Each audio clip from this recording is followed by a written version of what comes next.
You're listening to Feel Good Astrology with Louisa Tanner Munson. To request a personal reading with Louisa, go to www.feelgoodastrology.com.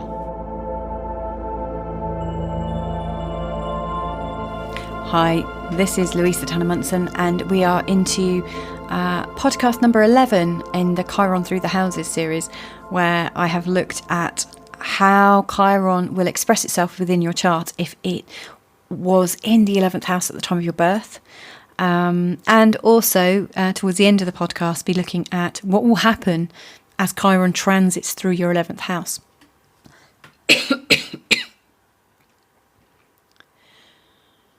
So, the first thing we need to think about is, what does the 11th house rule? And I would say, out of all the houses, the 11th house is one of the most mysterious ones that gets the least amount of press. It doesn't seem that important.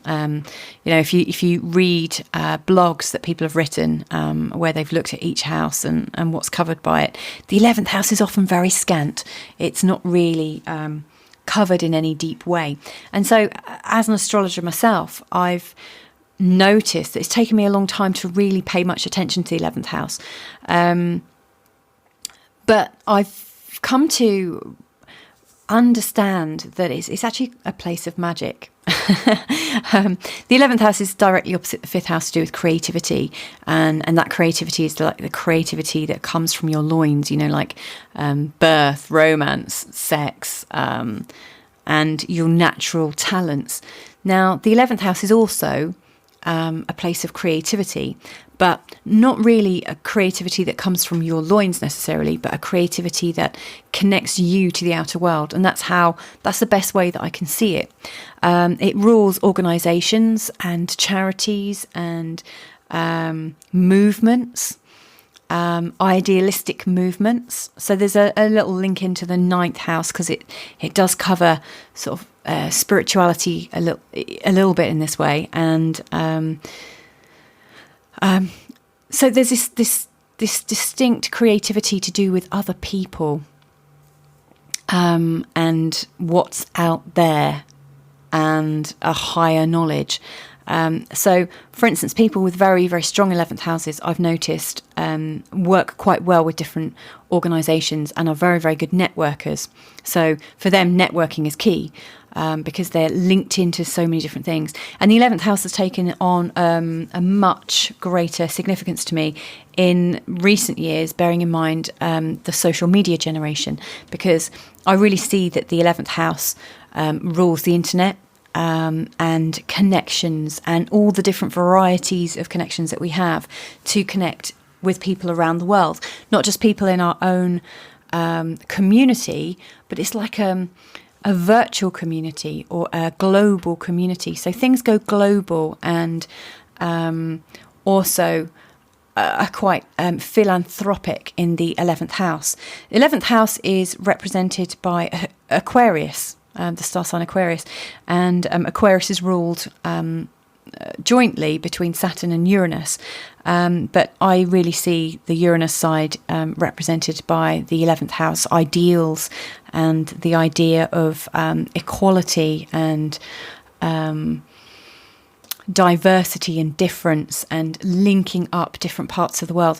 So people, like I said, people that have really strong 11th house really do tend to be organisation based and very global, and do very well being global and being linked up, networking to people. There is another side to the 11th house. It also represents our hopes and our dreams. And I guess at some level, hopes and dreams tend to, especially when they're well served and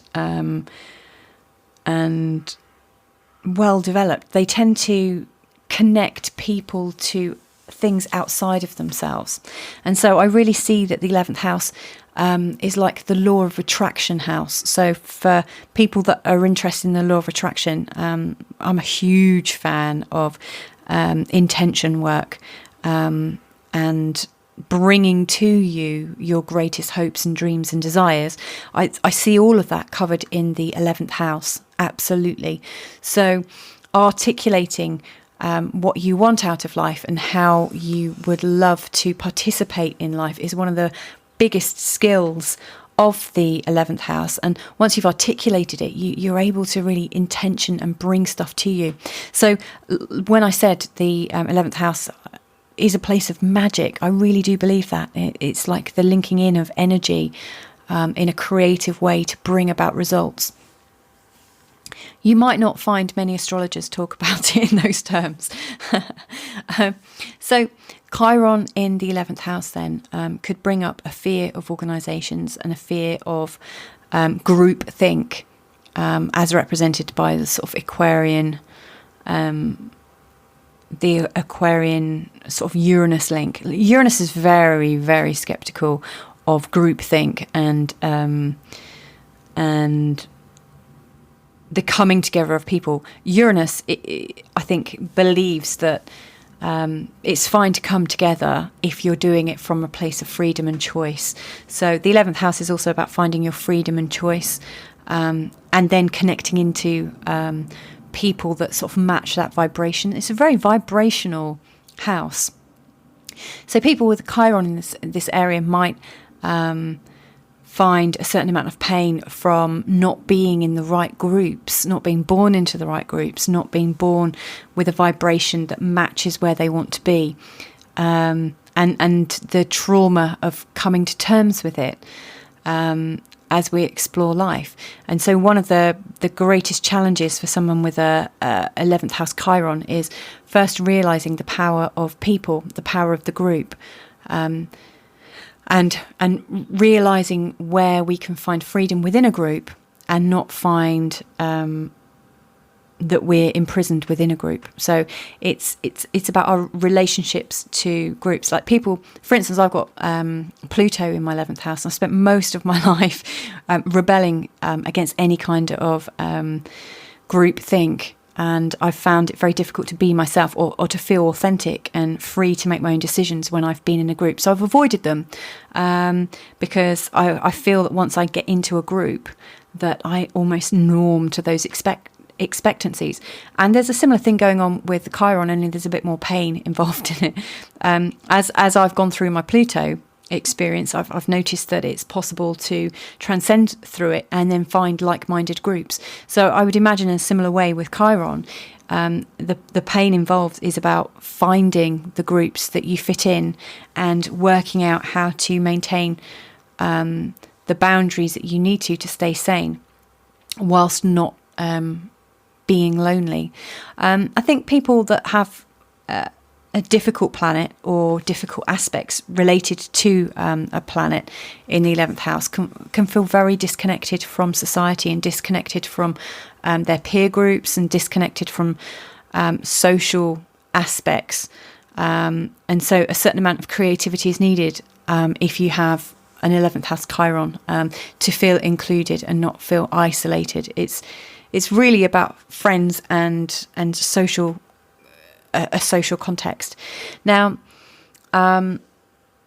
it's also very important to develop your hopes and dreams. I think a hopeful life is one that often takes you much further in life than you would go probably if you didn't have any hopes.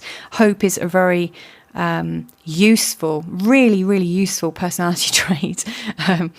Optimism, both of those move you towards a goal. They move you in a way that you wouldn't be moved should you not have hope and optimism. Because with hope and optimism, it encourages you to think about new possibilities and what might happen if, like, you might have a conversation about what your hopes and dreams are.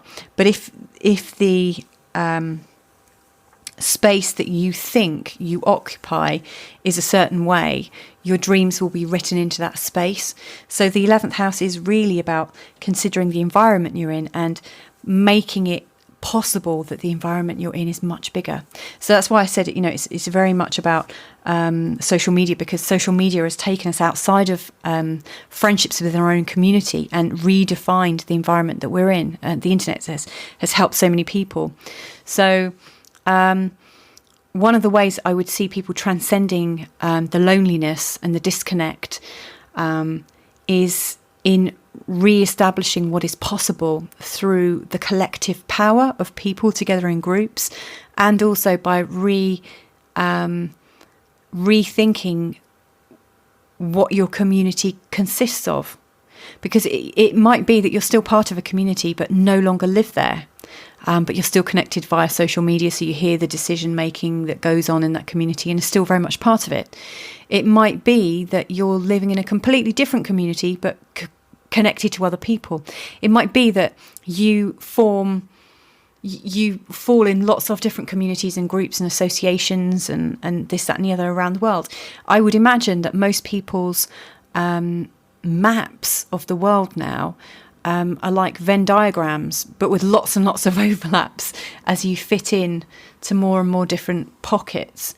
So I think the first part of transcending Chiron in that place is to realise that there are possibilities for you to fit into lots of different places, and to define the environments that you're in, and then really think about what you want to achieve in life. Most people, when they think about what they want to achieve, like their hopes and dreams, they normally think about the people around them that might be able to support them. But here you've got crowdfunding, you've got different ways of working. There are people who have achieved success and helped their hopes and dreams really mature and come to the public's attention through the internet, not even from the people that love them the most, but through like-minded people. So this is a house that opens up massive possibilities. And I would say that as Chiron goes through the 11th house, you've got an absolute beautiful opportunity to use that Chiron 11th house energy to re-intention how you want to live. Use the law of attraction, use the power of meditation and intention and breath work to start creating your new world, to start creating your new community and bringing it out of the ether, out of the imagination and into reality. So at the start, when I said the 11th house was very much about creativity, but creativity that's outside of yourself, I really wasn't kidding. This is creativity that you envisage and dream about and draw out of the heavens and make real, make flesh. So wow. So I would say fall in love with your 11th house if you haven't already. Get to know it. And of course, it seems mysterious because I guess if you grew up in the 60s, 70s, 80s, 90s, most of life was about what was real and what was concrete and what was in front of you. And it's only really in the last couple of decades that people have actually started considering the unseen world and its effect and our relationship between the two, and started to link it up. And the internet has really, really helped with that. The 11th house is also a very good house for channeling. I've not really mentioned that before. There are a few houses that I would say are good for people who channel information and who might have psychic ability. I would say the 11th and 12th houses are pretty big in that, and the 4th and the 8th are very, very strong too. So yeah, whatever is unseen and you're imagining greatness through your hopes and dreams in the unseen world, you have an opportunity to make manifest during a Chiron transit in the 11th house. And with all things, as Chiron transits into the 11th house, the pain involved in manifesting your hopes and dreams will be the first thing that you experience mostly. But as you get over the pain of that, and start working with the fears of what might happen if you can't achieve your hopes and dreams and your aims, you'll work out other ways of doing it. And mostly I see that working in collaboration with the other elements of the 11th house. The 11th house is all about collaboration, equality, diversity and connection. So hopefully that's useful. Let me know what you think if you've had a recent Chiron 11th house experience. I'd love to hear how things shaped up for you. Take care. You've been listening to Feel Good Astrology with Louisa Tanner Munson, and this recording has been made possible by all you lovely supporters at Patreon. To request a personal reading with Louisa, go to www.feelgoodastrology.com.